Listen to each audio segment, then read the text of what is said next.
உனக்கு வருமானம் எங்கிருந்து வருகிறது? நான் சேர்த்து வைத்திருக்கிறேன்.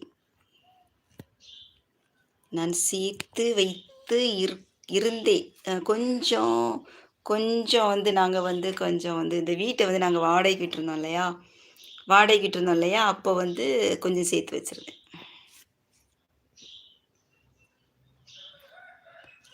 அத வச்சு ஓடிக்கிட்டு இருக்கு.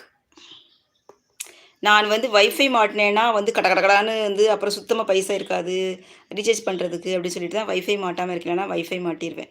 நமக்கு வந்து யூடியூப் நமக்கு வந்து யூடியூப் மூலம் எனக்கு பைசா வந்தா தான் நான் வந்து வைஃபை மாட்டணும்னு சொல்லிட்டு இருக்கிறேன். ஏன்னா வந்து நான் வந்து அ ரீசார்ஜ் பண்றதுக்கு அது எப்போ காலியாகும் தெரியாது. அதனால வந்து நம்ம வந்து வைஃபை மாட்டிட்டோம்னா கட கட கடன்னு பைசா காலியாயிரும். அது